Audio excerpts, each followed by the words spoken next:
Bienvenue sur le portrait. Mon nom est Jancel Mbolela. Je suis animatrice culturelle de formation. Je suis également animatrice de cette plateforme Le Portrait. Le Portrait est une plateforme médiatique, je sais que je fais que le répéter, que nous avons mise en place pour parler de nos expériences en tant qu'immigrés de la communauté africaine ici au Canada. Alors, aujourd'hui, nous serons dans la communauté. Dans la communauté, c'est pourquoi j'ai invité une femme ici, que j'aime beaucoup, il faut le dire, je l'aime beaucoup. Elle est une servante de Dieu, elle est mère, elle est mariée, elle travaille ici, elle est intelligente, elle est beaucoup dans la communauté. Alors, elle est déjà dans nos studios. Je vais dire bonjour Mati Mulumba. Bonjour ma sœur Jancel. Comment ça va? Ça va bien. Je voulais te dire merci. Ah oui? Merci d'être venue ici sur ce nouveau plateau. Quelles sont tes impressions? C'est moi qui commence par te remercier pour cette opportunité, pour pouvoir être là. C'est un privilège et c'est un plaisir pour moi. Alors, pour ceux qui ne te connaissent pas, tu peux nous donner ta carte d'identité. Wow! Qui est Mati Mulumba? Mon nom, Mati Mulumba Boaba, du nom de mon mari. Je suis mariée, je suis mère de 3 enfants. Je suis enfant de Dieu, servante aussi dans ma communauté chrétienne. Je suis membre de ma communauté au large, que ce soit ma communauté culturelle, linguistique. Je travaille dans le domaine de la gestion de projet, ce qui répond bien à mon besoin de toujours vouloir servir les gens et travailler avec les gens. À part ça aussi, je fais de l'animation d'événements en anglais et en français, des galas, des conférences, des symposiums, donc tout, grand et petit. Donc je suis là. Donc quelque part, on est un peu sur... Tu dois me coacher davantage. On est dans les mêmes plates-bandes. Ok. Tu as 3 enfants? Oui, j'ai 3 enfants. Qui est qui? Les noms? Il y a Émeraude et Elisabeth. Ok. Oui. Parmi les 3 enfants, qui est l'enfant qui te ressemble le plus? Wow! Je dirais que dans chacun de mes enfants, je retrouve quelque chose de moi. Par exemple, dans le plus grand, il est très social, très sociable, je dirais. C'est toujours toi. Oui, ça c'est un de mes traits de personnalité. Avec la deuxième, elle est très observatrice, très studieuse. Et elle a aussi un petit côté sérieux. Ok. Ça qui me ressemble aussi. Oui. Côté carré. Ça, c'est toi qui donnes l'adjectif. Pas de problème. Ok. Et ensuite, avec la plus petite, je dirais, c'est le côté joie de vivre. Et c'est quelque chose que je retrouve aussi en moi. Dans chacun, je retrouve un de mes traits de personnalité. Ok. Oui. Quand tu étais enfant à l'école, tu étais quel genre d'élève? Je reviens pour dire studieuse, très observatrice. Regarder un peu ce qui se passe autour de moi pour essayer de comprendre, répondre aux attentes et puis toujours viser plus haut et l'excellence. Oui. Alors, ces plateformes que nous avons mises en place, on parle de nos expériences quand nous venons dans ce pays, bonnes ou mauvaises, le parcours professionnel, nos premiers boulots, toutes ces choses-là. Alors, tu peux nous dire quand est-ce que tu arrives au Canada? J'arrive au Canada très jeune, assez jeune pour faire une grande partie de ma scolarité ici. Oui. Ok. Et tu arrives exactement dans quelle province? Au Québec. Ok. Parce que venant de l'Afrique, on cherche le français. Donc, on atterrit au Québec, on parle français, c'est là où on s'installe et on se rend compte que le français est différent. Mais c'est le français. C'est vrai. Oui. Alors, quand vous êtes arrivé quand exactement au Canada?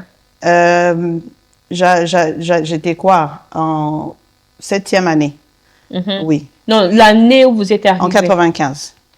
95, 95. Oui. 96, ça fait combien d'années maintenant vous habitez ici? Je Je pense que ça va faire bientôt 30 ans. Oui. Wow. Oui. 30 ans de froid, 30 ans d'hiver. 30 ans de joie. De joie. 30 ans de beaucoup de choses. Depuis que tu es rentrée, est-ce que tu as déjà eu envie de retourner au pays? J'ai eu des opportunités de rentrer, oui. Tu es déjà allée? Oui, oui. Oh, ok. Oui. Combien de fois déjà? 2 fois. Maintenant, quand tu pars et tu rentres, tu préfères rester où? Le Canada, c'est chez moi. Oui. Actuellement. Oui. J'aime ça ici. Ok. Pour toute personne qui arrive au Canada, moi, je veux toujours connaître cette histoire, l'histoire de froid. Comment tu t'adaptes? Comment tu découvres le froid? Le froid, je dirais, est trompeur. Pourquoi? Parce que en hiver, on va ouvrir les rideaux et puis on va remarquer que il y a le soleil qui brille et il y a la neige par terre et puis on se dit c'est bon. Mais au fait, c'est quand la neige ne tombe pas là, ça c'est dangereux. C'est très froid. Oui, il fait très froid. Oui. Alors maintenant pour la neige. Comment ça? Ta première neige quand tu arrives. Je me souviens pas très clairement, mais c'était beau, c'était nouveau, c'était inhabituel. Ok. Oui. Maintenant, quand tu arrives... Et c'était mouillé, hein? Oui. Ça mouille. Ça mouille. Je me rappelle que tu m'avais dit que quand tu as commencé l'école, tu avais un manteau mauve. C'était quoi? Qui avait acheté ça? Non, c'est moi-même qui l'avais choisi parce que le mauve, c'est une de mes couleurs favorites. Mais ne me rendant pas compte que à l'école, avec les autres élèves, des fois, il y a des taquineries. Et mon mauve était vraiment le mauve là. Oui, piquant. C'était pas comme ça. Non, ça, c'est pas Non, non, non. C'était pas un mauve modéré. Je suis vraiment allée à l'autre bout du mauve là. Et puis, oui, c'est ça. Alors, vous arrivez, vous faites quelles études ici? Comme je disais, j'ai fait tout mon secondaire au Canada. Et ensuite, je passe au postsecondaire où je fais mon bac. Concentration, droit et justice. Ok. Oui. Yeah. De l'université de l'Ottawa? Non. L'université Laurentienne à Sudbury, en Ontario. Ontario, c'est oui, à Ottawa, non? Ottawa est dans l'Ontario, oui. Ok. Oui. Alors, ça t'a pris combien d'années? 4 ans. Oui. Maintenant, vous êtes qui? Après avoir terminé? J'ai mon bac. Je suis ce qu'on appelle bachelière. Ok. Oui. Alors, tu as ajouté autre chose après? Tout doucement, oui. J'ai travaillé sur l'interprétation. Pardon, la traduction, je dirais. L'interprétation, je l'ai appris, comme on dit en québécois, sur le tas. Ok. Oui. Donc, ce qui veut dire que vous parlez plusieurs langues. Oui, je parle plusieurs langues. Comme quoi, par exemple? Principalement le français. Ok. Et quand je dis aux gens que j'ai appris l'anglais tard, on ne me croit pas. Parce que, oui, même moi, je ne peux pas te croire. J'ai appris l'anglais quand on a emménagé en Alberta. J'avais déjà plus que 16 ans. Bon, je dis j'ai appris l'anglais tard parce que le français, j'ai commencé avec le français. Dans la maison familiale, en tant qu'enfant, on parlait Swahili. Alors, on avait le droit de parler le français et le Swahili. Jambo sana. Jambo. Habari kane. Ok. Alors, avant de finir l'université, quel était votre premier travail quand vous avez commencé à travailler? Mon premier travail, un petit job de babysitting. Mais bon, un travail reconnu là, par Revenu Canada, c'était comme caissière dans une épicerie. Tu touchais l'argent? Oui. Ok, c'était facile ou difficile? Oh, non, je dirais pas que c'était difficile. Rien ne vient facilement de toute façon. Il y avait une courbe d'apprentissage. Une fois que tu traverses de l'autre côté, tu as tout appris. Ça vient naturellement. Oui. Ok. Oui. Maman Mati. Madame Mati. Vous avez un parcours fantastique pour une femme immigrante. C'est pas une chose facile. Alors, vous êtes connue sous l'étiquette de femme leader. Tu peux nous dire c'est quoi? Tu peux nous expliquer? Est-ce que tu fais référence à mon prix du Femme de l'année? Non, ça, on va parler. Ça, c'est autre chose? Bon, je pense que le titre de Femme leader est venu avec le temps. Mais si je reviens à ce que je disais tout à l'heure dans ma présentation, c'est vraiment ce besoin-là de vouloir accompagner les gens, les soutenir, aider et naturellement.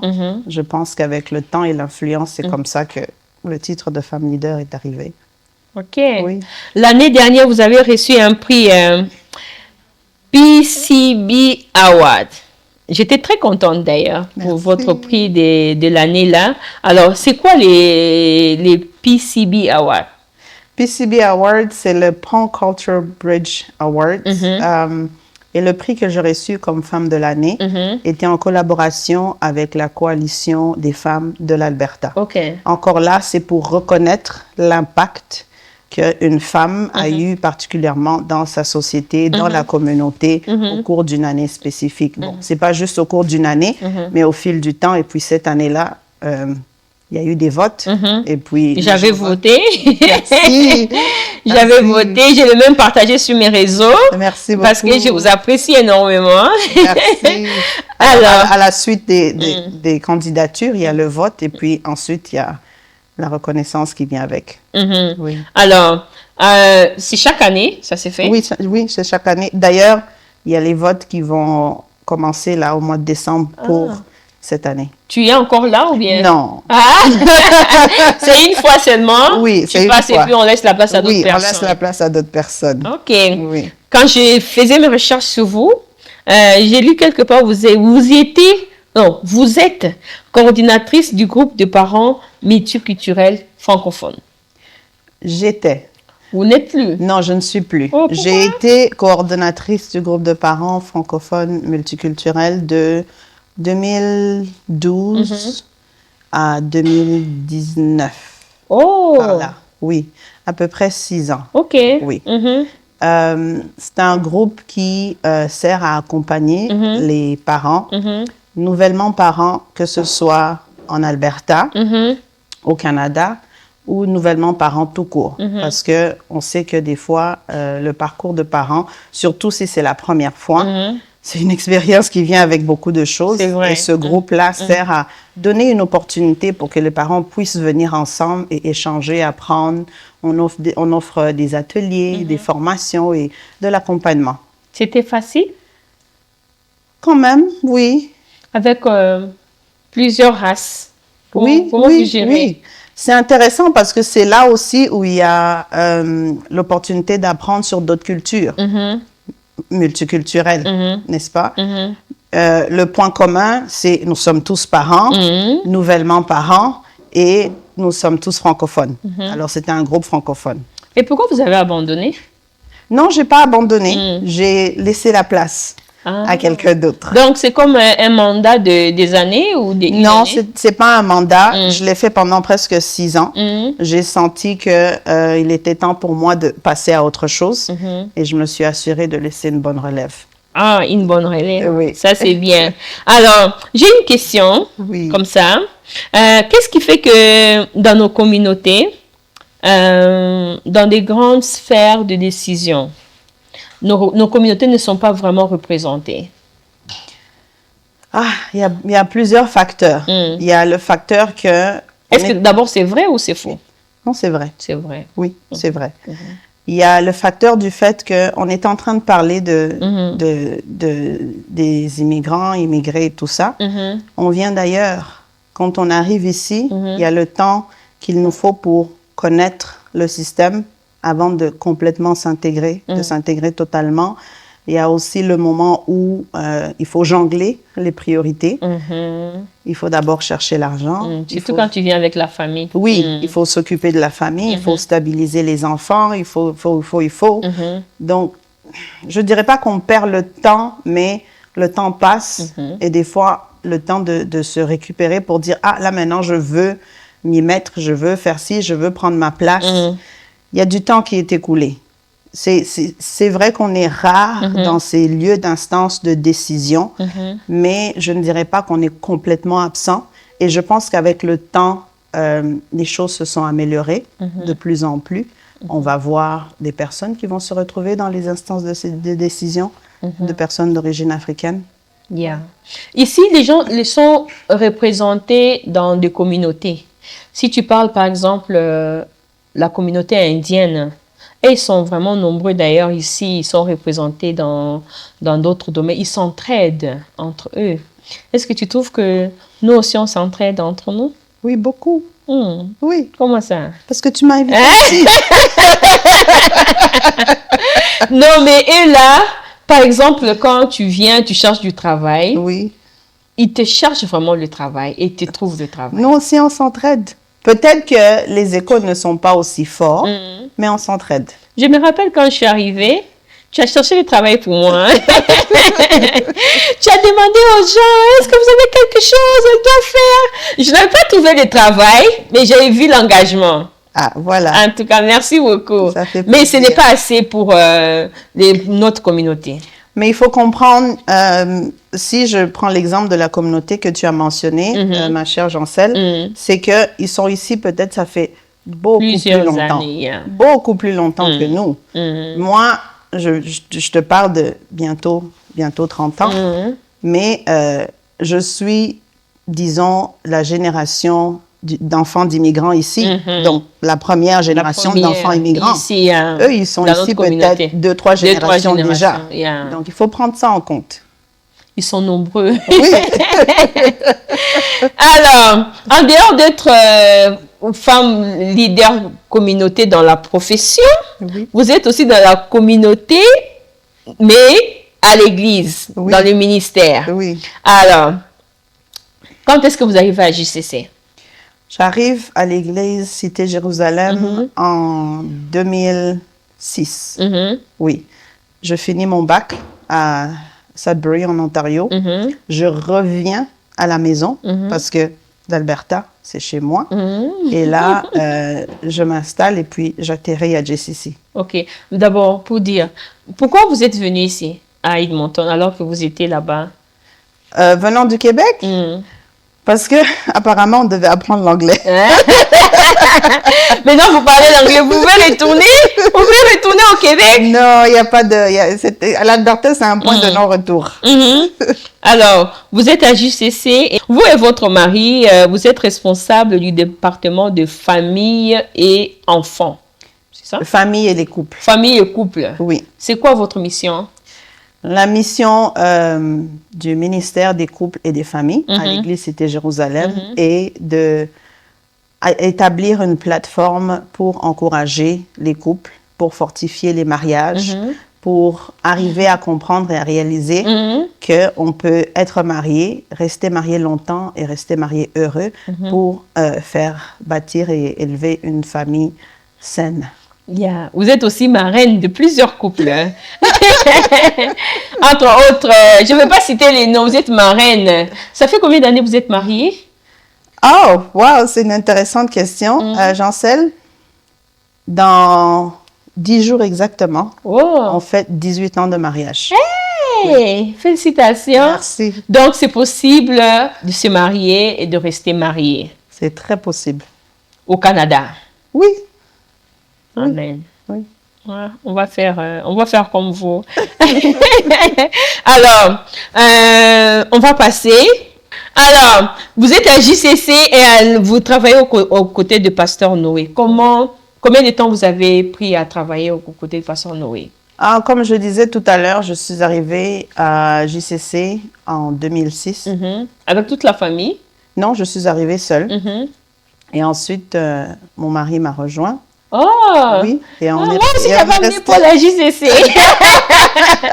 nous sommes restés depuis lors. Oui. Vous aimez, on s'est mariés là. Nos 3 enfants ont été bénis là. OK. Oui. Vous comptez un jour quitter l'église? Hein? Non, hein? On est bien là-bas. On est bien. On est bien avec notre pasteur Noé. On est bien. Madame Mati. Oui. Alors, on veut connaître un autre côté de vous avant de finir. Alors, c'est un jeu de questions. OK. Alors, on veut te connaître. OK. Alors, quelle est ta marque de véhicule préférée? Je n'en ai pas. C'est vrai? moi, je suis vraiment du type pratique. Hein. Ça fonctionne. ça me déplace du point A à point B, j'ai pas de problème. Toutes les formes que j'ai réussies ici. Non, des fois, c'est comme les téléphones. On me dit, tu préfères ci, tu préfères telle marque. Je dis non. Samsung ou bien iPhone. Moi, j'ai besoin que ça sonne. Je réponds, je prends des photos et puis c'est tout. OK. Alors, ta nourriture préférée, ton plat préféré? Mon plat préféré, le riz et les haricots. Yeah. Avec le poisson ou le poulet? Avec le poisson. Avec le poisson. Oui. OK. Qui est ton artiste gospel préféré? Je ne te le cache pas. Sandra Mbouyi. Je sais, Sandra Mbouyi. D'ailleurs, il a eu un prix. Oui. J'étais taguée sur Instagram. J'ai vu ça tout à l'heure. Elle a eu un prix de meilleure actrice ou meilleure chanson comme ça, de Shine Gospel. Un prix de reconnaissance. Oui. Alors, qu'est-ce que tu dis à Sandra? Félicitations. Continue. Continue. Oui. OK. Ta province préférée ici au Canada? Je l'ai dit, l'Alberta. L'Alberta, tu l'as déjà dit? Oui. L'Alberta toujours? Oui. Il n'y a pas un second choix? Non, l'Alberta. OK. Oui. Alors, ta nourriture canadienne préférée? Le pâté chinois. Hein? Tu connais? Tu m'avais expliqué. C'est quoi un pâté chinois? Le pâté chinois, en anglais, c'est du shepherd's pie. Et puis, je te fais ça en québécois. Hein. On dit steak. Au fait, c'est la viande hachée. La viande hachée. Le maïs, le blé d'Inde et la purée de pommes de terre. OK. Donc, en québécois, on dit ça, steak, blé d'Inde, patate. Wow. Oui. Tout au même moment. Épilé comme ça. Épilé comme ça. Oui. Oh, okay. Avec du bon fromage et puis dans le four. OK. Oui. Alors, ton film préféré? Oh, j'en ai pas. Tu n'es pas trop téléfilm et tout? Non, je suis pas trop télé. Je vais m'asseoir pour regarder un film avec mes enfants. C'est tout. Hein? Oui, pour prendre du temps ensemble, mais... Alors, ta couleur préférée? Le mauve. Le mauve, hein? Oui, le mauve et jaune moutarde. Oui. Jaune moutarde et le mauve. Oui. Oui. OK. Alors, je voulais savoir, qu'est-ce qui te fait peur au Canada? Dans l'éducation des enfants, dans la vie, quand tu regardes comment les choses évoluent actuellement. Bon, je dirais pas que ça me fait peur, mais en tant que parent, on peut toujours avoir une certaine crainte. Est-ce que on a vraiment donné aux enfants tous les outils possibles afin qu'ils puissent avoir accès aux opportunités dont ils ont besoin? Je dirais pas que ça me fait peur, mais c'est toujours quelque chose que je garde en tête. Je me dis, est-ce que on les aurait bien préparés pour demain? Est-ce qu'on les aurait bien encadrés? Parce que les enfants d'aujourd'hui, ce sont les citoyens de demain. Ce sont aussi les parents de demain. Ce sont aussi les leaders de demain. Donc, fournir cet encadrement-là est bien balancé. Vous êtes une femme très accomplie. D'ailleurs, je vous aime beaucoup, Mathie. Je vous aime. Vous savez que je vous aime beaucoup. C'est réciproque. Vous ressemblez à ma grande sœur. Je vous ai déjà dit ça. Alors, comment vous faites le travail, la maison, l'église? Il faut prioriser les choses. Il faut régulièrement mettre un peu sur la balance et voir qu'est-ce qui va prendre la priorité. Bien évidemment, en tant que femme de foi, c'est ma foi d'abord, ma famille, le travail et puis tout ce qui vient avec. Mais j'ai aussi un outil secret. C'est quoi? Dis-nous, non? Mon mari. Ah! Papa Dimi, ça c'est vrai. Un homme fantastique. Serviable. Oui. Il vient toujours à la rescousse. Moi, quand je suis à l'église, il fait froid, j'ai le texte. C'est un monsieur bien. Je salue Papa Dimi, je vous aime beaucoup. Je vous aime beaucoup. Alors, quelle est votre impression pour ça? Pour le portrait?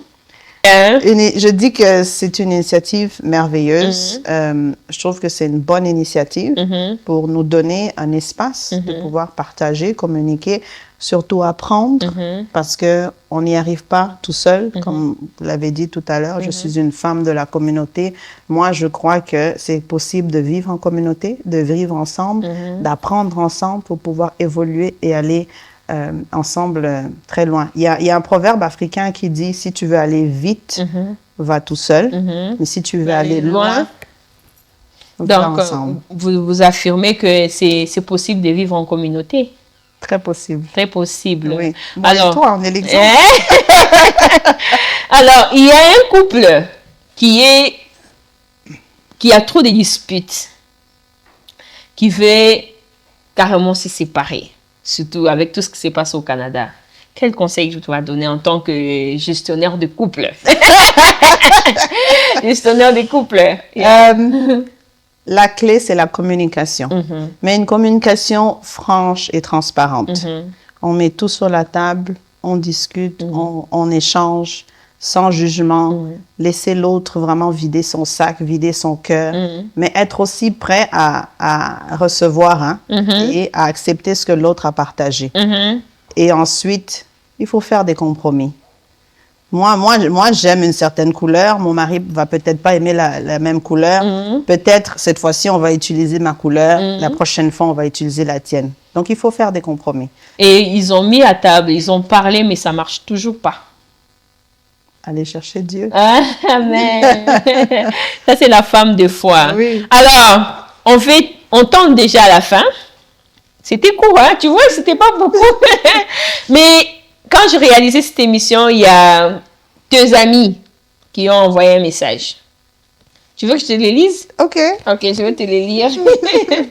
Alors, je suis allée voir tes 2-3 amis qui ont envoyé le message. La première personne.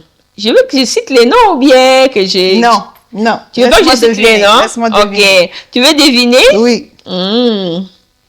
Ok, attends, je vais le lire. Alors, la première a dit ceci.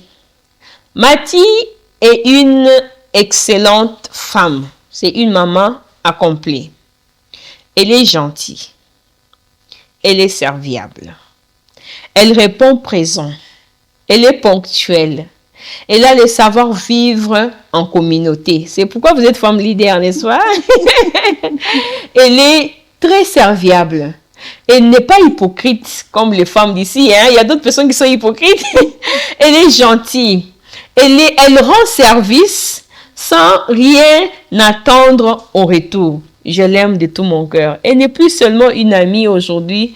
Elle est une sœur. Alors ça, c'est 2 personnes qui ont écrit ça. J'ai juste synthétisé. Oh, merci. Alors, il y a une autre qui a envoyé son message. Je vais le lire pour vous. C'est ma belle. Tu connais ma belle, non? Elle a écrit ça pour vous. Elle a dit ceci. Je voudrais prendre un moment pour partager un témoignage de gratitude envers Mathie. Nous sommes rencontrés dans notre communauté et dans notre église. C'est toujours dans la communauté, hein? Et puis ces jours-là, elle est devenue une sœur pour moi. Elle m'a apporté la joie, une paix inestimable dans ma vie. Ce que j'apprécie le plus chez Mathie, c'est son amour et son dévouement envers son Dieu et envers ses proches. Une source d'inspiration pour moi et son exemple me pousse à être meilleure chrétienne. Elle m'a encouragée dans beaucoup de choses, que ce soit dans ma vie professionnelle et dans mes études. Elle a toujours été là pour m'encourager, pour me conseiller et pour me soutenir. Je suis reconnaissante envers Dieu pour avoir mis Mathie sur mon chemin. Elle a dit un trésor précieux pour moi et je suis honorée de l'avoir comme amie et sœur. Je l'appelle Wangu. Que Dieu bénisse Mathie pour tout ce qu'elle fait pour moi et pour nous toutes et pour toute notre communauté. Je suis reconnaissante pour son amitié et que Dieu te bénisse, Wangu. Merci. Tu veux connaître qui a écrit? Je sais. Tu sais déjà? Alors, qu'est-ce que ça te fait? Ça me fait chaud au cœur. Oui. Maman communauté. En tout cas, nous avons terminé aujourd'hui. Tu as un dernier mot ou bien d'autres questions qu'on n'a pas pu poser, que tu gardais, que tu peux répondre? Je dirais encore merci, Jeancelle, pour l'opportunité. Okay. je réitère pour dire que rien n'est facile, mais il faut toujours persévérer. On a parlé des parcours. J'ai suivi l'émission qui a parlé de plusieurs parcours et il y aura d'autres qui vont venir pour encourager les gens. Alors, rien n'est facile. Il faut persévérer. Il faut avoir ses objectifs, rester attaché à ses objectifs. Même si le découragement vient, il ne faut pas se laisser décourager. OK. Oui. Alors, il y a quelqu'un qui est en Afrique qui veut venir ici. Tu vas lui donner quoi comme conseil quand il arrive pour ne pas faire les erreurs que nous avons fait? Wow! Je dirais, arrive préparé. Okay? Préparé pour un nouvel environnement, préparé pour une nouvelle mentalité, préparé pour une différente façon de faire. Parce qu'ici, les choses fonctionnent différemment et peut-être les choses vont d'ailleurs beaucoup plus vite que chez nous. Il faut s'adapter à chaque minute. Oui, il faut s'adapter. Et si tu me permets, je fais une petite anecdote.